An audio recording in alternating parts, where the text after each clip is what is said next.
हे शरणागत का पालन करने वाले, संत और असंत के भेद अलग अलग करके मुझको समझाकर कहिए। श्री राम जी ने कहा, हे भाई, संतों के गुण असंख्य हैं जो वेद और पुराणों में प्रसिद्ध हैं।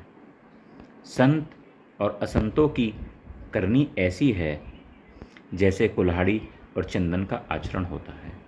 हे भाई सुनो, कुल्हाड़ी चंदन को काटती है क्योंकि उसका स्वभाव या काम ही वृक्षों का काटना है, किंतु चंदन अपने स्वभाववश अपना गुण देकर उससे काटने वाली कुल्हाड़ी को सुगंध से सुवासित कर देता है।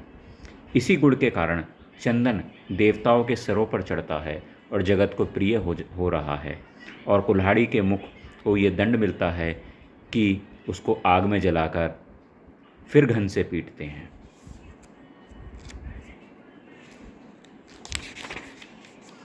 संत विषयों में लिप्त नहीं होते, शील और सद्गुणों की खान होते हैं।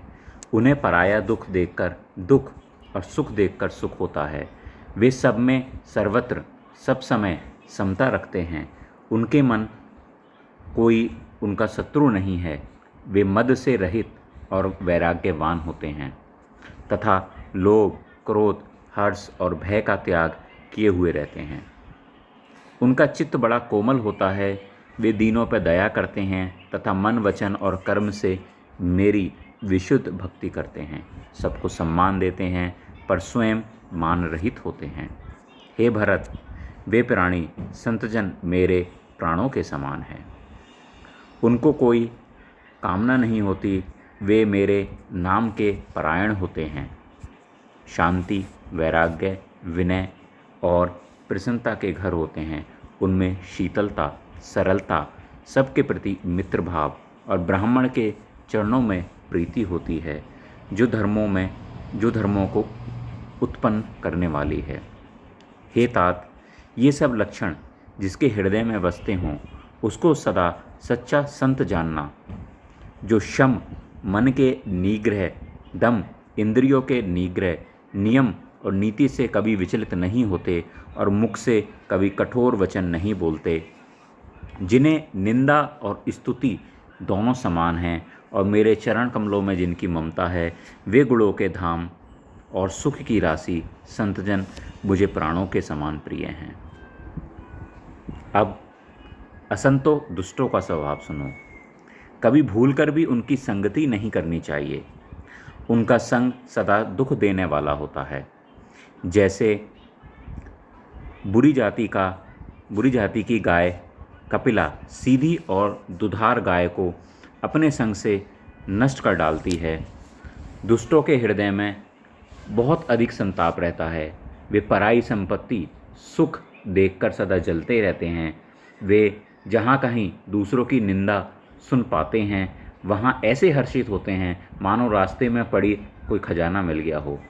वे काम, क्रोध, मद और लोभ के परायण तथा निर्दयी, कपटी, कुटिल और पापों के घर होते हैं। वे बिना ही कारण सब किसी से वैर किए रहते हैं। जो भलाई करता है उसके साथ भी बुराई करते हैं।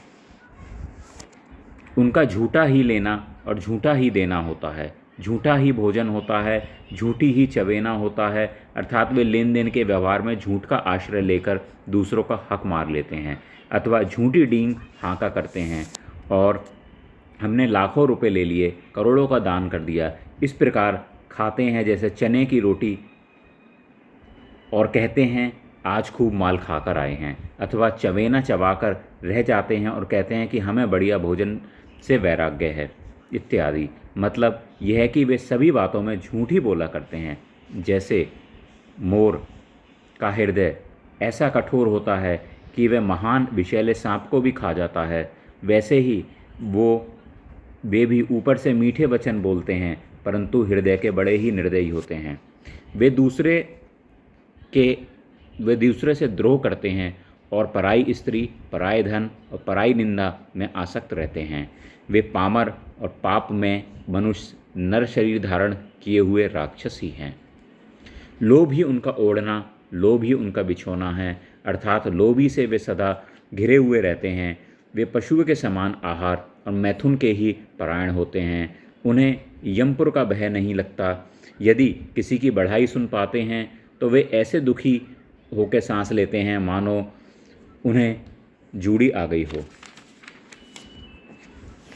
और जब किसी की विपत्ति देखते हैं तब ऐसे सुखी होते हैं मानो जगत भर के राजा हो गए हों।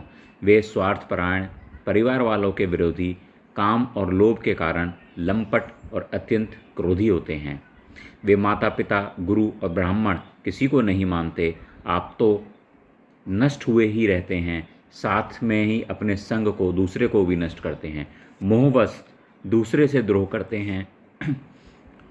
उन्हें ना संतों का संग अच्छा लगता है, न भगवान की ही कथा सुनती है। वे अवगुणों के समुद्र, मंदबुद्धि, कामी, वेदों के निंदक और जबरदस्ती पराये धन के स्वामी, लूटने वाले होते हैं। वे दूसरे से द्रोह तो करते हैं परंतु ब्राह्मण द्रोह विशेषता से करते हैं। उनके हृदय में दंभ और कपट भरा रहता है, ऊपर से सुंदर वेश धारण किए रहते हैं। ऐसे नीच और दुष्ट मनुष्य सतयुग और त्रेता में नहीं होते, द्वापर में थोड़े ही होंगे और कलयुग में तो इनके झुंड ही झुंड होंगे। हे भाई, दूसरों की भलाई के समान कोई धर्म नहीं है और दूसरे को दुख पहुंचाने के समान कोई पाप नहीं है। हे तात, समस्त पुराणों और वेदों का यह निर्णय मैंने तुमसे कहा है, इस बात को पंडित लोग जानते हैं। मनुष्य का शरीर धारण करके जो लोग दूसरों को दुख पहुंचाते हैं उनको जन्म मृत्यु के महान संकट सहने पड़ते हैं। मनुष्य मोहवश स्वार्थपरायण होकर अनेकों पाप करते हैं, इसी से उनका परलोक नष्ट हुआ करता है। हे भाई, मैं उनके लिए काल रूप भयंकर हूँ और उनके अच्छे और बुरे कर्मों का फल देने वाला हूँ। ऐसा विचार कर जो लोग परम चतुर हैं वे संसार को दुख रूप जानकर मुझे ही बचते हैं। इसी से वे शुभ और अशुभ फल देने वाले कर्मों को त्याग कर देवता, मनुष्य और मुनियों के नायक मुझको ही बसते हैं। मैंने संतों और असंतों के जो गुण कहे हैं, जिन लोगों ने इन गुणों को समझ रखा है वे जन्म मरण के चक्कर में नहीं पड़ते।